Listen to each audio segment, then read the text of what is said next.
Buzz. That's pretty upsetting. And you didn't take a prize card, so it's doing an awful lot of damage. Moving over to the game, though, we can see fighting energies in Jolien's hand. Possibly Buzz, possibly Lucario, possibly Zoroark. I don't know. There could be a few things. I imagine it could potentially be Buzz, though. We'll have a look now. So I've got to say that Mark's looking pretty fresh with his new haircut. I just want to comment on this before we start.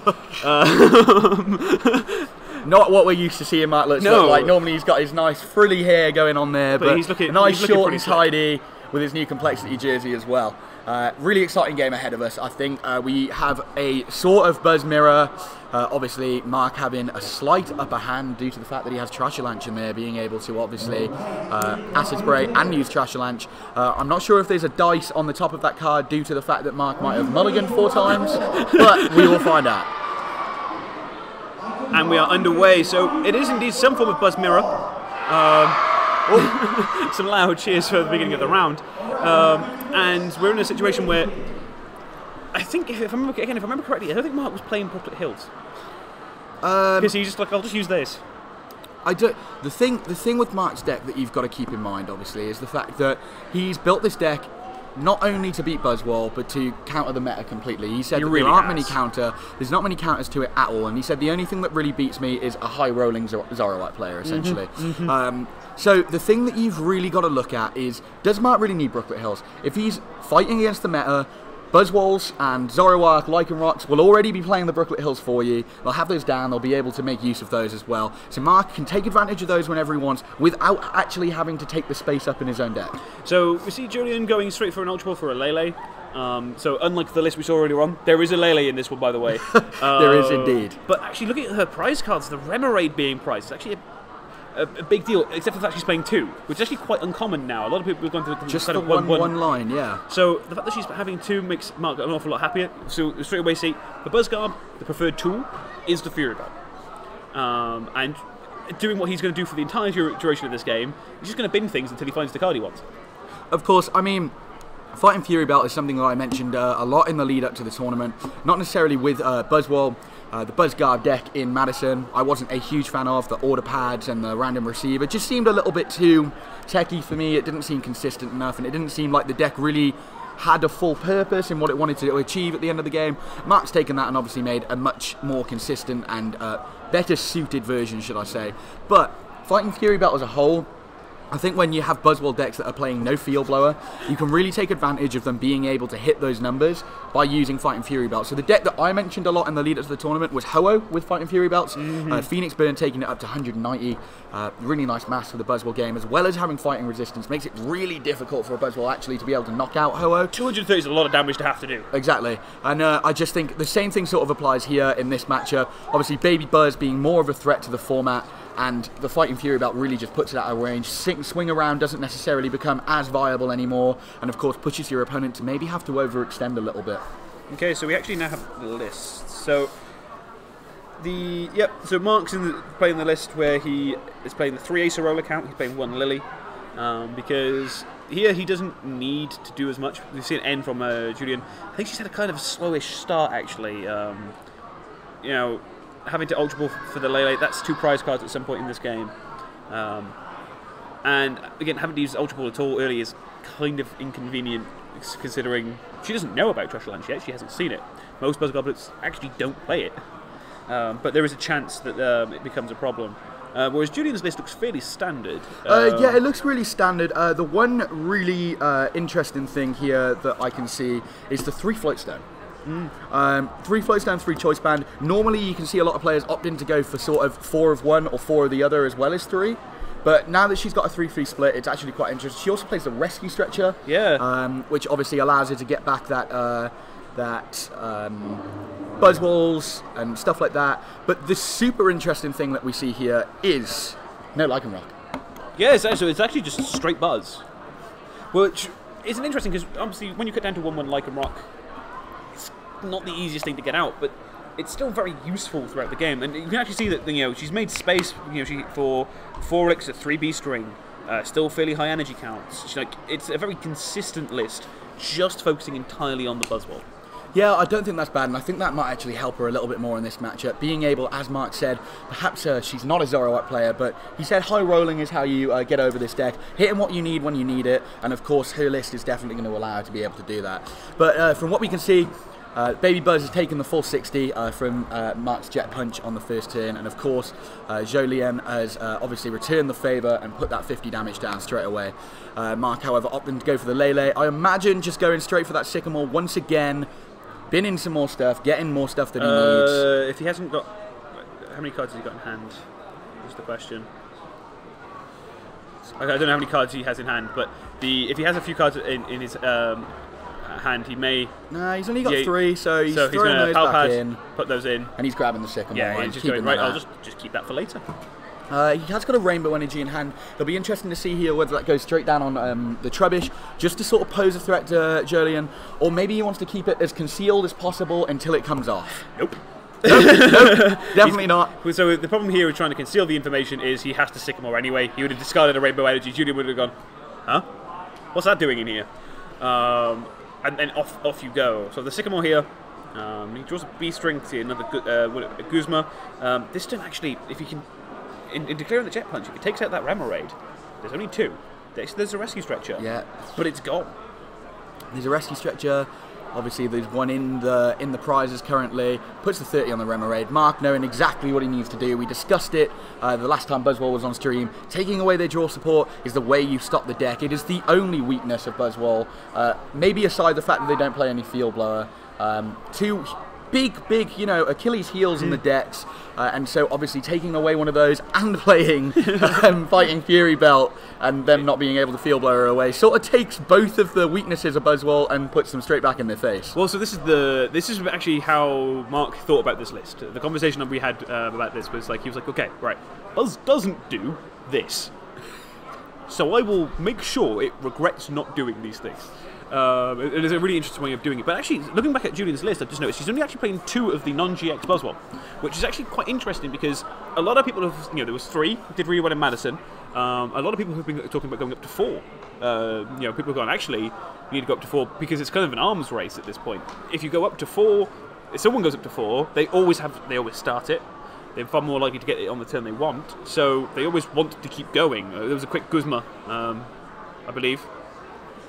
Yes, so we see the absorption there. Come down, knockout, because that is one thing that Buzzwole can do with absorption. It can hit over 230. So obviously we see the Nest Ball very obviously coming down for the Baby Buzz. Jolien has obviously activated Marc's trap card, as they would say in other places, and she has fallen into the trap of the Sledgehammer time, and Marc will come in now and do some damage with that. He's going to be looking... He doesn't actually play the Diancie. So no, he doesn't. It's not a case of Marc being able to knock out the Buzzwole, and Jolien's active at the minute. Obviously, being a big threat with 3 energy on it, no matter what Marc does, it can be a problem, as well as that she still does have the Baby Buzz there as well. Marc can go to a position to where he will also activate Jolien's Buzzwole, as well as her B-Strings. No, so actually, that was very loud. That's not possible here. So because of the fact that if he takes 2 prize cards on this Buzzwole, he actually goes to 3 prize cards remaining. So he actually skips the Buzzwole turn, which is actually kind of the ideal situation here. He said that there's no deck that's better than the Buzzwole at actually skipping the non-GX. Because you can just take a single... You're easily able to take a KO on something with 60 HP on the bench, most games. Of course, yeah. The Beast Energy... down on the Buzzwole in the active, of course. So, as we know, once that Beast Energy is gone, then obviously it goes to the lost zone. So, apart from the fact that Marc plays Strong Energy, he's not really got any other damage buffing in here.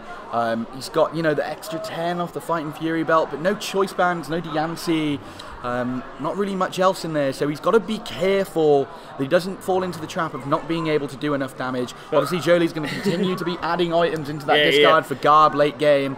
So the reason why he doesn't play any damage boost, he was like, yeah, but my opponent does it for me, they play items. If my opponent plays items, I don't need to boost my damage. They've boosted my damage. I don't need to give bench spaces to this. One way you're thinking of it is just like, well, it's fine. The 150 damage on the Buzzwole was actually quite important because Marc is playing the 2 Buzzwole GX. If it was 10 more damage, he would have been able to Jet Punch to take the KO. And actually, with the current situation, if it was 10 more damage, he could have Jet Punch to take the KO and taken out the bench non-GX Buzzwole, take 3 prizes in a turn and completely nullify Beast Ring.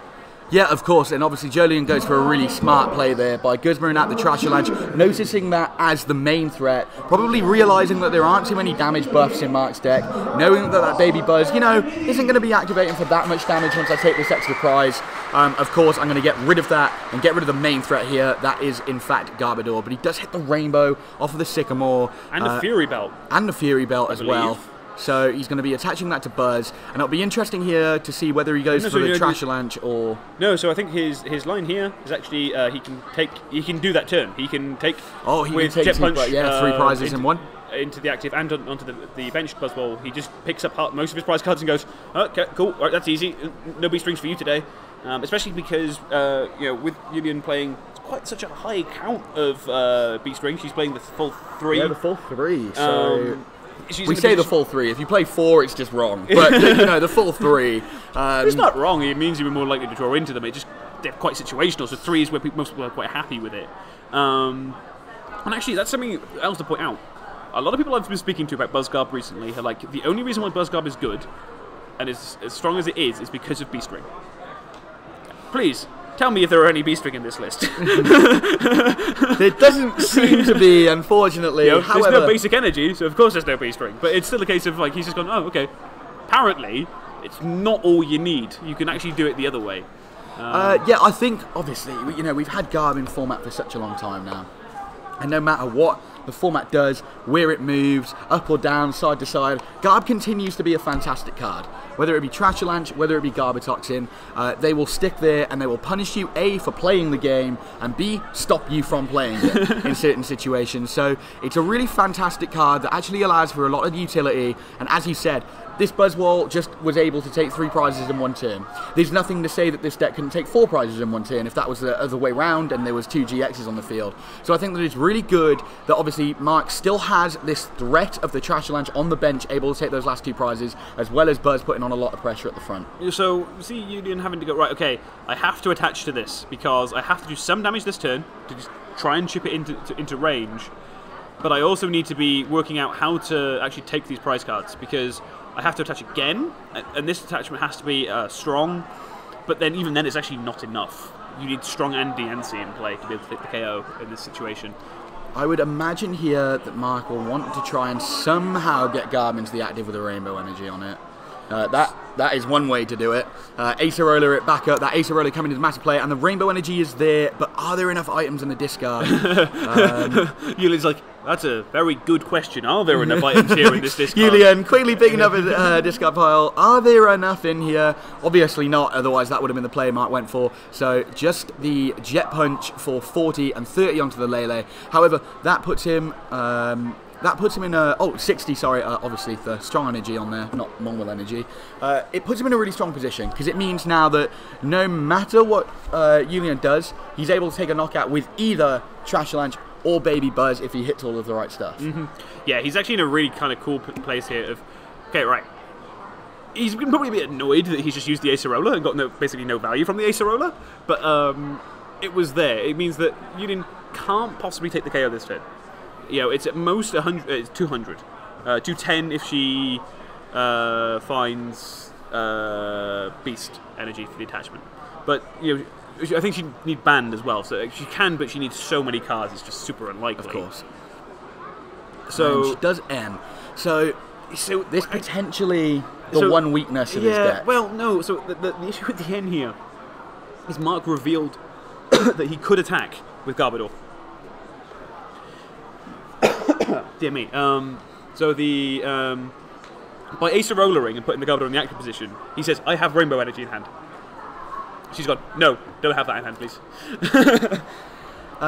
Yeah, but I mean, either way, obviously, the one thing it seems that Marc's deck isn't doing, very similar to a lot of these Buzzwole's decks, it's not drawing many cards. So obviously, I know Marc's deck is very streamlined, the Sycamores being able to thin it really quickly, but perhaps an end to a really low hand size could be the one potential clawback here for Julian. I can't see too many other game states for her to take advantage of, so obviously doing so may work in her favour. But Marc draws into an N. Perhaps that was a Sycamore off the top there. I didn't quite see it. Definitely an N in hand though. Yeah. Oh, an Ultra Ball. Perhaps for the Lele. The Sycamore. Awesome. I was about to say, are there any Guzmas left in decks? I didn't think there was. No, so the thing with the Guzma is it actually isn't quite enough still to take the game. I don't think he has. I don't know if there was 7 energy, but he'd still need an energy, which he doesn't have. So he has to go Sycamore here. And looking at that, I think I saw a rainbow, so he has no way to retreat this turn. So he just continues chipping away and setting up instead.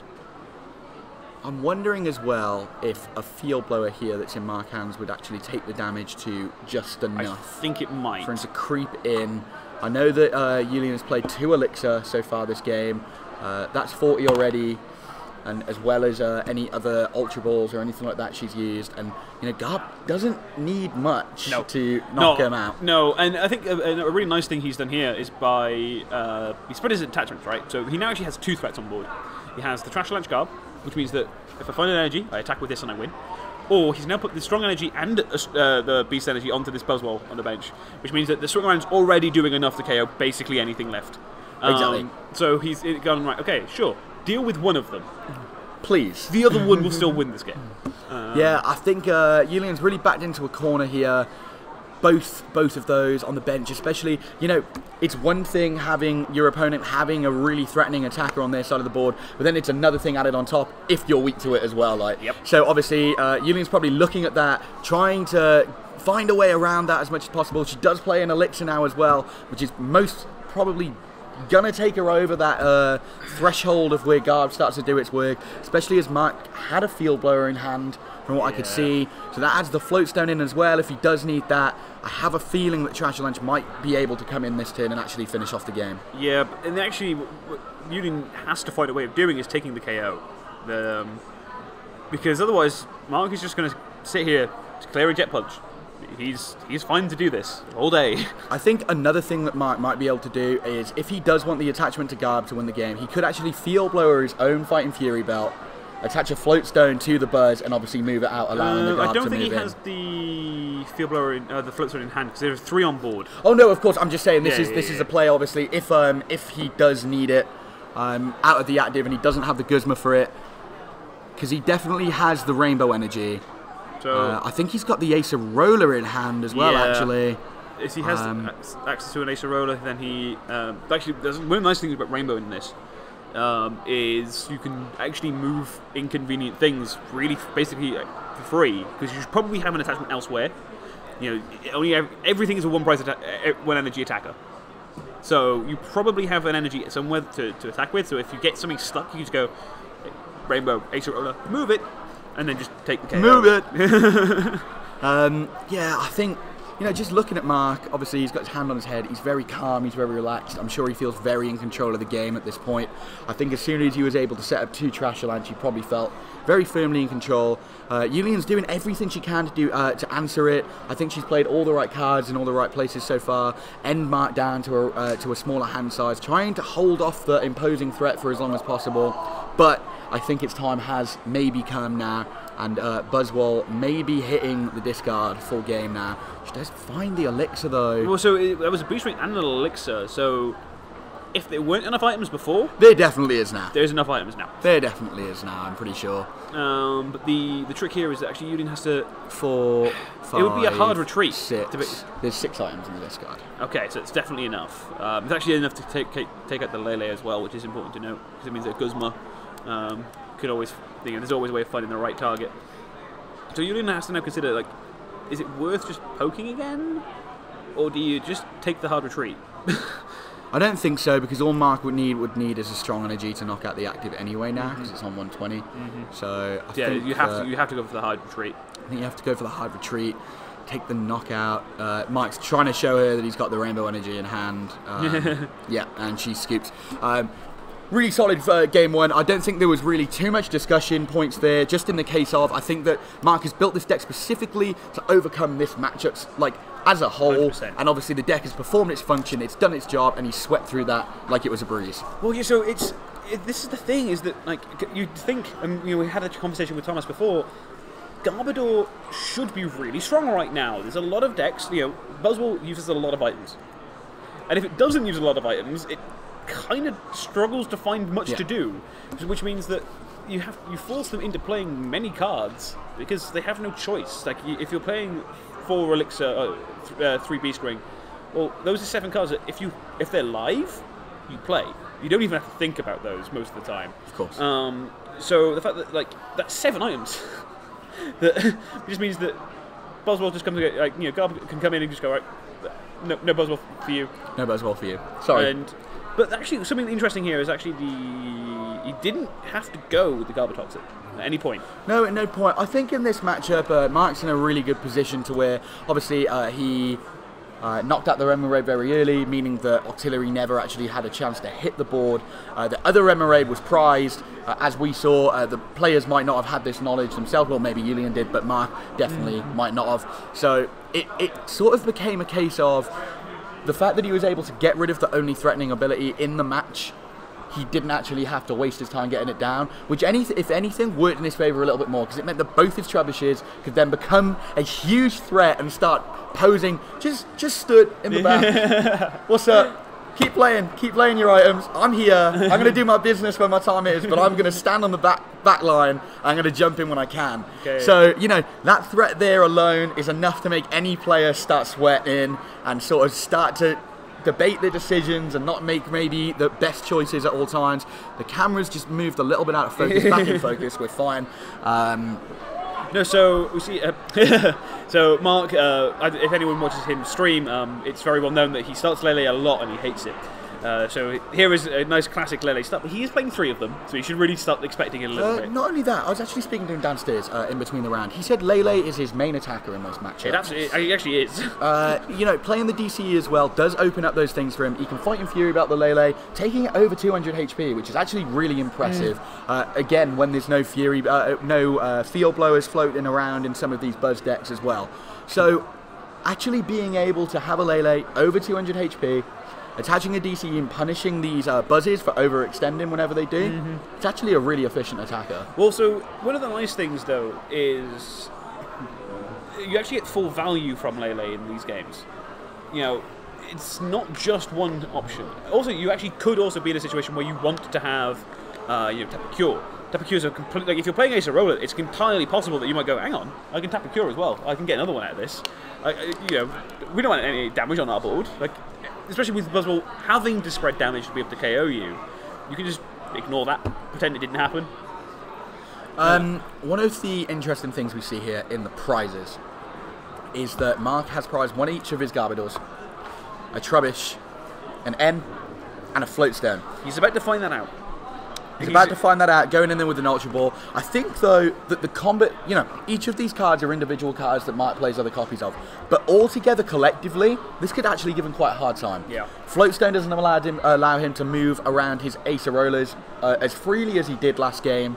At one point, Garb jumped into the active for a second, moved back out, ready to go with a Buzzwole again.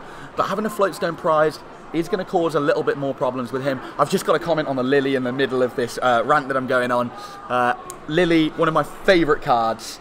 First turn, taking you all the way to 8 cards in hand is insane. So he's actually, again, a lot of kind of Buzzwole decks would be like, oh, you could bridge it or you can Nest Ball. He's actually gone for the Nest Ball route. He's only playing 1. Unless that's how he writes 4. I can't be entirely... No, that's definitely 1. So he's playing only the 1 of these, and he's kind of in a position to go, right, I'm just going to draw a lot of cards, because he wants to just find Trebushes naturally as opposed to Bridgeting. It's a very passive turn 1 using Bridget. It's actually why Buzzwole is so much better than a lot of the other decks in this format.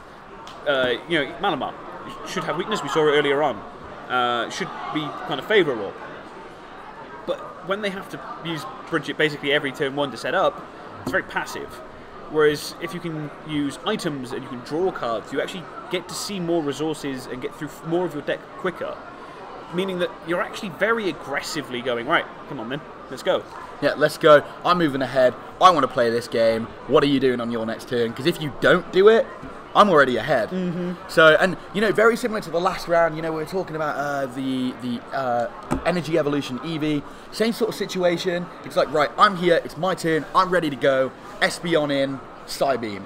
Ready from turn 1, and I think it's very much the same concept here. Going for those nest balls and that Lily, getting as many resources as possible on the board, in the discard, thinning his deck, allowing him to hit more of his rainbow energies, more of his fury belts late game. It's a really good move playing Lily in this deck, I think. But not only do you get really good value from it, but it actually also gets rid of it, because later on in the game, when you want to have a draw supporter, you don't want it to be Lily, because you're like, oh, I can only draw up to 6, and unless you can thin your hand down efficiently, which you can here. You have you have 4 Ultra Ball and 2 Mysterious Treasure. You can thin your hand, but it becomes a lot more difficult. I think the one time you want Lily is when you've got no hand and you top deck it, and you're like, ooh, 6 cards. But so we see. I'm trying to spot the cards in hand. It's kind of difficult to do, but there's a Remoraid. Of course, there is an auxiliary prize this time, though. So obviously, again, so she's actually playing the thicker line on, I think, quite deliberately as a 2/2. It gives you a lot of options. It means that you can afford to prize them. Actually, looking at the list, it seems very likely that the list is actually designed to basically swapped the 1/1 Lycanroc line for an extra Remoraid, for an extra auxiliary. So, in a way, we've talked a lot about Lycanroc today, how efficient of an attacker it is. It poses another GX attack that's really good. It punishes these Zoroark decks, these Malamar decks for overfilling their bench. However, we've also highlighted today several times that the biggest weakness of Buzzwole is not being able to draw. So, there is going to be this controversy, there is going to be this argument on which is the more efficient play to go for. Is it better to have more draw power? Is it better to try and set up more consistently? Or is it better to have another attacking threat? So, I'm very much of the opinion that I'd at least be playing a 1/1 Lycanroc. Oh, same. 100%. I love Lycanroc. Yeah, just because I like the card, to be honest. But we see Cynthia. I saw an Ultra Ball. I saw at least 1 energy in hand. Now just trying to work out. Alright, we Jet Punch again, I guess. And we'll just keep softening things up. And Palpad, going back, grabbing an N. Marc actually really thinks Palpad is a really nice card here, because with your Acerola, you could just outlast decks. And also having things like you can Garbatoxin an N more times than any other deck, because you play your 2 copies of Palpad, so you just put the N's back, and you're more likely to just basically end to one. Eventually, your opponent's just not going to hit something. Of course. I mean, of course, end to 1 is one of the most powerful things possible when your opponent starts pulling ahead and you need to claw your way back. So obviously, it's just essential that this deck is able to play on that fact and really take advantage of the Garbodor and do it that way. I'm just laughing at the 2 rainbow energy. Yeah, double rainbow on a Lele is probably not how Marc planned to see this game go. This is the first time I've seen a double rainbow since that YouTube video years ago. Like a double rainbow. So this is the only time I've seen it in Pokemon, I think. There's 2 strong energy. So actually, what Marc's done here in a really neat way, these rainbows, yes, he probably doesn't want us to attach them, but it actually forces Julian to probably take a knockout on this Lele. It's up, like, with the Choice Band, with the DNC, that's an extra 50 damage. If she finds a strong or any other forms of damage boost, very likely that she takes a KO on this Lele almost accidentally, because with the Baby Buzzwole on the bench already, it's going to go. It's fine. You go ahead, take these 2 prize cards. I think that's exactly what Marc is doing here. I think that he's bumped that damage just over that mark to where it's able for Jolien to knock out. If she's really smart here, she won't go for the knockout. I think that's the thing. I think that what you want to do is actually force it into a position where you can take the prizes of Lele and the Trubbish all at once. So if she wants to Jet Punch into it again, then of course she's going to be able to get that Trubbish in a position where it can be knocked out, and the Lele. Of course, she isn't going for that by the looks of things. She's attached to extra strong, but Marc is really perfectly backed her into a corner, and once again, that phrase that I used earlier, you've activated my trap card. I've walked you into this area where I am now able to play my full and effective game. I'm going to put up Buzzwole, I'm going to take 2 prizes for a 1 prize attacker, and hopefully find my guard this turn as well. So actually, one of the interesting things is that if Julian takes the prizes, and I think the order she's going to, she actually takes Beast Ring off these prize cards, which means that she puts herself in this position where even if Marc does respond, she just Beast Rings, she doesn't really care. She's quite happy. You know, she can keep herself further ahead. She's playing an awful lot of items down, so she's just going, right, I don't think the response is coming from a trash lines this turn. And again, having had to play 2 rainbows to this Lele later game for Marc, finding the rainbow to be able to attack with trash lines becomes an awful lot more difficult. Yeah, I think it's a case of he doesn't play anything like a special charge or anything in here, does he? So it's more a case of those rainbow energies are gone now, and of course we have got one of the Trashalanches in the prizes as well. So now he's got to find 1 Trashalanche when he's only got 1 in deck, and 1 rainbow energy when he's got 2 in deck. So it becomes a problem to where, you know, you're right, Marc may actually struggle to get out the Trashalanche in order to be able to respond. He goes for the expected play as we thought, getting the strong on that Buzzwole, being able to sledgehammer for the knockout, but she's got Beast Ring. Yep. She's got Beast Ring. She took the Beast Ring. She took the Beast Ring off the. The only prizes, thing that concerns me with the Beast Ring is the Buzzwole. Yes, is good, but you are only getting 1 prize off that. Well, so especially because you can actually force the GX attack. No, you can't, because with the Dancy already in play, it's already okay. But with the Fighting Fury belt, you actually force them into a situation where they actually wouldn't naturally one-shot this Buzzwole. So you're not even one-shotting for your single prize. You kind of get into really awkward trades. Just takes the knockout. I think the Fighting Fury belt on that Trubbish there is extremely smart for Marc. He knows that she doesn't have field players to get rid of it, and he knows now that his Trubbish is 110 HP. In some bizarre world, Trubbishes now have 110 HP. It's the same amount as a Shaman EX. Exactly. It's more than what it's about to evolve into, which is Garbodor. So it's a case of Marc now, once again, has the 2 attacking threats on board. He's posing that. They're stood. They're ready to go. He knows there's enough items in the discard this time, and he's ready to come in and do some damage when ready to. I imagine we're going to see the Beast Ring come down onto that second Buzzwole, get 2 energy on there, and also Julian also then she's in a position where she also has 2 attacking threats. Yeah, and the big thing here is actually Marc's board after this doesn't have anything. There's not an awful lot of options on it. You know, he has. He's going to eventually find a way into the Trashalanche, but he didn't take it off the prize cards. He's already used 2 rainbows, so it becomes less likely. He's into kind of difficult terrain with the fact that he will struggle to kind of find attackers now. You know, he's outside of the sledgehammer turn now. If Julian goes for the KO that we expect, at the very least, if she can, you know, she could still find Guzma. She still has the Abyssal Hand Draw. So she could have also found a way of attaching, taking out the Buzzwole on the bench, and just here making we go. sure. We might see the Lele drop here and actually see that. Oh no, just the Baby Buzz. I was about to say that would be a super spicy play. She got the Lele and actually got rid of the threat on the bench there as well. So she hasn't used her manual attachment for the turn, which means that she can actually retreat into the Baby Buzz, take KO on the opposing non-GX Buzzwole, of course, and actually conserve the 2 GXs, which is actually a really nice option, because I guess at this point she's probably worked out that Marc's yeah, not that's playing exactly Beast what Ring. she's going for as well. Really smart play by her. I have to give her complete props, and a Sycamore as well for a huge hand. I have to give her extreme props there. She's gone for the really, really effective and safe play. She's trading 1 prize for 1 prize, keeping her 2 GXs for the end of the game, where she knows I've got enough damage to take out whatever you have. I don't care. Buzzwole will come in and do the rest of the damage. Marc has played plenty of his field blowers. One of them stuck on his Trubbish there as well. She hits another Beast Ring, getting his energy down. Was that a triple on Beast the Ring Buzz. turn? It's a triple Beast Ring turn.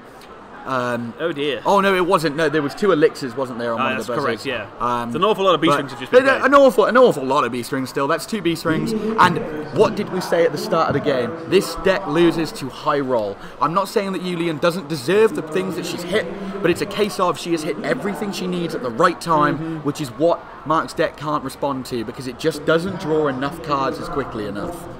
So top up the nest ball, so he can at least go and grab, you know, at least look through his deck, see what he wants. He may consider taking the other Trubbish here, just to get out of deck. But he's gone for for his second Buzzwole GX. And now it looks like the option is going to be some form of N and Garb play. It's going to be N. So it's a Fury Belt, it's an N, and hopefully an Energy, because this keeps it outside of knockout range. It's basically means that it can never really be punished, that Fury Belt, because without having Guzma, there's not an awful lot of choices. So we should see what happens. Yeah, I mean, getting the N right there, bringing her down to a really low hand size of 3. Obviously, the Octillery will now come in and obviously start to draw for her. But if he does get down the Garbatoxin, which is what I imagine he's going to try and do here, N and Garbatoxin in one turn is really effective. So we're going to see that and hopefully do this. And Marc scoops. Yeah, so I think from that hand, he was just like, okay, right, what are we doing? Like, even if we do N and Garbatoxin, we didn't have the energy. The Buzzwole hits really hard into us. Hits really hard. It hits really hard. And then we don't knock it out, and then it knocks me out, and oh, okay. Yeah, okay, so this game is gone. I think we got into a sort of an imbalance in that game in the sense of Marc, unfortunately, had to force a knockout early in order to take his prizes. A deck that forces itself to fall behind in order to do well probably isn't going to do well. So it's more a case of Marc needed that Lele to move out by having to attach 2 Rainbow to it. We said early on from, turn 2 when it happened, by getting rid of those 2 Rainbow, he doesn't have special charge. He's going to find it really hard now to get out Trash Avalanche. The 1 was still in the prizes at the end as well. And we said from turn 1, literally, that combination of all of the Garb pieces in his prizes, Garbatoxin, Floatstone, Trash Avalanche, it was just too much missing. There was just too much missing, unfortunately, for Marc, and really unfortunate prizes there. He wasn't able to get into those prizes fast enough in the game to make them effective, so therefore we end in a 1-1. However, we're in for a really exciting Game 3. Both players have had their opportunity of hitting exactly what they need. Marc in Game 1, getting out both his Trash Avalanches, exactly what he wants his game plan to do. Julian in Game 2, hitting 2 Elixir and 2 Beast Ring in one turn, in an absolutely huge swing turn. So, hopefully we'll see just as exciting stuff in Game 3. Also, something that was really good and we haven't actually seen so far today is that this is Game 3 and it's 15 minutes left on the round. Which means we actually have a fair bit of time for this Game 3. And that's something that Marc is, a lot of the really experienced players are really good at spotting when to go, okay, this game has gone too far, it's time to scoop, of course. It saves you from having to play like we were talking about, having to play really quickly and making, that is really rough for Marc because he's got 2 Guzma in the prizes already and has just sycamored away another one. Yeah, but the thing is he does play Pelpad. Oh, I know he doesn't know, obviously, he hasn't looked yet. I know he plays Pelpad, but that's really rough. He's also got, and 2 DCE. Ouch. I think he's okay with this actually though, because this just means that he gets to search, which is actually really important, especially with the 2 Guzma already prized. But he can put down the Buzzwole and go, right, I need to just... this is how his deck works. He pressures early so that he has easy knockouts later on in the game. And without having the option to ever do that, he's not doing an awful lot. I still don't think I'd be happy with 2 DC and 2 Guzma in the bin straight off the bat. The actual trick here, though, is that the DCs are only ever really live on the Lele. So if he's playing Lele's down, that's actually super free prizes for Julian. You prefer to use Lele as an attacker in things against like Dawnwings and other attackers that have high energy costs that aren't likely to one-shot you. So we see a quick Jet Punch. That's more or less a player Buzzwole down. Basically an attach and pass, right? Jolien's also in a really nice position there. Even though Trubbish is in the active, that's most probably going down now. She's done the 50. It means it can be sniped later on in the game with a Jet Punch. Not only that though, she plays nothing that turn. So it's not like leaving that Buzzwole in the active actually causes her any problems. It can't actually attack for anything if it does become live. So we do see the Lele come down on Marc's side and the Rainbow Energy hit the Buzzwole. It'll be interesting to see here what he goes for. I would imagine another Tapu Lele. It's an Ace of Roller, because this way he can pick up the Trubbish, it doesn't get KO'd. He moves the Buzzwole into the active so we can hit the Jet Punch, probably onto the Remoraid, so that way he basically responds in kind. So this way he is able to keep the Trubbish around for a turn and start putting pressure on this Remoraid. The reason I started is because I didn't actually see him grab the layer yet, so I thought he was Ultra Balling for an Ace of Roller for a minute, and I was I was like, oh no. But it's fine, the Lele's there. I didn't actually see him drop it out on the board really Marc quickly. Is a very experienced player. Yeah, I was about to be like, woo! plays. But finding a way to get not only move it. No, it wasn't just a Guzma. It was also I'm keeping my Trubbish alive. Kind of turn, which is actually a really nice option. So the choice band comes down, the Sycamore, a really nice turn from Julian there. She's going to be moving forward. She's going to be hoping to get that auxiliary down as well. She does hit the Ultra Ball in hand and the Brooklet Hill. I don't know if she wants to put down the Brooklet Hill though. She's going to help Marc actually get out those extra attackers and stuff like that. So, to be honest, at this point there's no reason not to play the Brooklet Hill, because you're in a situation where you've seen, through these games, the grand total of 2 Buzzwole GX, one non-GX Buzzwole. 2 of them are already on the board. Feel free to play that Brooklet Hill. At worst, he's getting you another GX to take a knockout on. So, I've heard Brooklet Hill. Julian is probably looking Diancie. Just to of course, keep bust the damage. that damage up a little bit more. And this is the fantastic thing about Buzzwole. It starts at 30, it goes to 50 with a strong, goes to 80 with a choice, and goes to 100 with a Diancie. It's absolutely staggering amounts of damage for 1 energy, all increased by these things that are just so easy to access in your deck. Why Buzzwole is so strong. Diancie coming down. Regirock used to be the old option that people used to go for, 10 damage for each one of your Regirocks in play. However, now you have Diancie, 20 damage and a 1 prize attacker. Yeah, it's actually, it's also much... 20 is much more relevant, because you used to have there were so many cases that you were super reliant on double Regirocking to be able to hit, and now it's just a case of no, I no longer need this. But it also means that you can afford to attach basic energies and still get your effective 20 boost to hit 180. So you can have a Buzzwole fully powered up with nothing but basics and take 180s to be able to KO things like Lele's. Of course, and we see again, just the obvious play from Jolien. She's doing all the right things here, putting that damage back down on the Trubbish, knowing that Marc wants to keep that alive for as long as possible. The Buzzwole's still in the active. We see the Floatstone start to drop onto the Trubbish. Perhaps another Acerola coming in here, just an N. Yeah, so again, the strategy for Marc is very much the same though. He just wants to be able to put just enough damage down in various places to keep the, to basically push everything that Julian does into Trash Launch will take a KO. So he's actually not too bothered about this Buzzwole going down, because this makes his Buzzwole alive, which is great because in this current situation it will take the response. And you also get into situations where if you can find, I think he has a Nest Ball. I think I saw a Nest Ball. I think I did see the Nest Ball in there. To be able to grab another Trubbish so that he can ideally both Garbotoxin and start beginning to threaten the Trash Launch. Yeah, the Nest Ball does come down.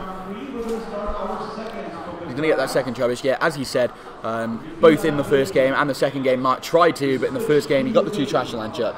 I think my impression was great. Just sort of stood there like a bouncer at the front of the door to a nightclub, ready to come in whenever they're ready, ready to pounce. The big thing is that they basically say you now need to be very careful with your items. You have to be very sure that by playing this Beast Ring, you take a KO that puts you far enough in the lead that I just don't punish. The deck is all about kind of setting you up into positions where you need to make big commitments. In the exact same way, if you take the big commitments, you just don't have ways of responding to Trash Launch very easily. It's going to be really interesting here to see. Yeah, I was about to say, the Beast Energy makes this turn really different. And she can, with a choice band now, she can knock out the active and put damage on the bench just for a Jet Punch, which is actually really big. So, well, that was always an option because obviously the active does 100 this turn. But Guzmaring out, so actually opting to take out a Trubbish. To go, right, let's not threaten to get any Trash Launches out, let's just take it out. Obviously, I think the 30 damage has to go on the other Trubbish, right? Has to. It really puts a timer on it. Basically, it really does force the situation at this point. Also, on top of that, it forces the Acerola if Marc does want to keep that Trubbish alive. And we can see one of his prizes, which means after that, there would only be 1 left in deck. So, if it forces the Acerola, then he's going to be wasting that, not using the supporter for his turn, not grabbing any more cards, and his board state doesn't look fantastic. He's got enough things that he needs. He is able to use Sledgehammer, but with a rainbow energy, not a strong energy. So he has enough, but perhaps not anywhere near as good as the way that Jolene's board is looking at the minute. She's got 3 Buzzwoles almost ready to go. A Beast Ring would set up any of them, and she does take the knockout, and she puts the 30... on the Buzzwole. Yeah, because by doing this, it basically forces, like, she was always taking the KO on the Buzzwole. You know, it has so little HP remaining, literally any attack that she has access to will take the KO. But it actually means that she can start setting up for turns where she can take 3 prize cards. Not only that, to add on to that, the really important thing about those 3 prize cards is she would dodge Beast Ring altogether. So Marc's not playing any Beast Ring. She would dodge the Sledgehammer altogether by taking that many prizes, jumping over. If she is able to snipe that bunch, that Buzzwole on the bench and take out the Trubbish, she'll jump over the Sledgehammer altogether, which seems to be the biggest imposing threats on Marc's side of the board right now. So much so that Marc has gone straight for another bag of Trubbish. Trying to make sure that he just has options. Sycamore. So Sycamore. Here, no high five? It's Marc. He's a very serious player. But I don't think he saw the rainbow. Oh, he does. He did see the rainbow. There's enough items, at the very least, you can start, you know, trying to tilt the trade. Take a KO. Puts you back ahead, which is actually really nice. Especially because Marc really wants to only ever be taking 2 prize knockouts. The interesting thing here, though, is by attaching the rainbow, Marc puts Jolien in a position where she'll have to knock out that Trashalanche. Yeah. Meaning that she always has to fall into the 4 or 3, the 4 prizes. That's true, but in this situation, I think Marc's considering his options. Yeah, so by jet punching, it's 50. It's fine because you don't mind it being knocked out, because actually it makes your Garbotoxin and N combination stronger. And just continues spreading the damage around. You know, it basically means that Julian's trying to find any way possible to not play items, but I think it might already be too late, right? Well, the thing is that what the deck, you know, by using Buzzwole, you force them into positions where the number of items that they can avoid using are like 3. Which is just not enough items to actually have a valid kind of game plan and execute the game plan. Especially when, if you play any tools down at all, that's just field blow, and suddenly you're in range. I don't even know if the right thing to do here would just to be, you know, go for it, just knock out that Buzz in the active, put down some more damage, try not to play anything now. And, you know, her side of the board's looking very good. If Marc takes a knockout, her Beast Rings are still active. There's no way that he can take 3 or 4 prizes in one turn with his board state right now. Meaning that, you know, Beast Ring comes into play every time now. Is she going to go for the... Obviously, the Buzz gets knocked out on the bench either way, so I imagine she's going to be going for the Trashalanche, which would be a huge swing play in her direction if she is able to knock it out. I'm just trying to look at this now, because by taking out the Trashalanche, she guarantees that there's only 1 Trubbish left, I believe. She doesn't know about the one in prizes, but if she did, she'd be, you know, she's taking it down to there's only actually the Trubbish that's on the board left. So Marc would naturally draw it. But it looks like instead she's just going to probably use Jet Punch this turn. I don't know if the strong attachment was... it's not necessary. So she is going for the Guzma. I thought, yeah, that has to be the right play. Just going into the DNC. Yeah, just take the KO. Taking 3 prizes, getting rid of Marc's main threat there through the Trashalanche, and of course getting rid of that Buzzwole that was also posing a threat. She only needs 2 prizes now. She's got a Buzzwole on the bench, 2 Buzzwoles on the bench with an energy on them. She's got a Buzzwole in the active with 3. All she needs is a Beast Ring, realistically, and she can, you know, Fighting Fury Belt can come into this, but there is a Lele there as well. So what Marc is going to need to do is hit a Fighting Fury Belt for each one of his GX or EX Pokemon here in order for Jolien just not to be able to win next turn. However, Beast Rings, she had a 2 Beast Ring turn last game. There's nothing saying that she won't be able to do that this game. And Marc does opt to go for the Trashalanche. I think that's absolutely right here. He's got to put on the pressure now. He really does. He's been playing slightly more conservative so far this game, trying to keep himself in it by playing more conservatively. But I think now is the time for him to start putting on a lot of pressure. So yeah, they're in the position now where pretty sure that attachment means that there's enough items in discard to take the KO, and there almost certainly is at this point. And he ends down to 2. Yeah, again, there's no artillery. Artillery missing. Jolene's going to have to be really lucky here to hit exactly what she needs.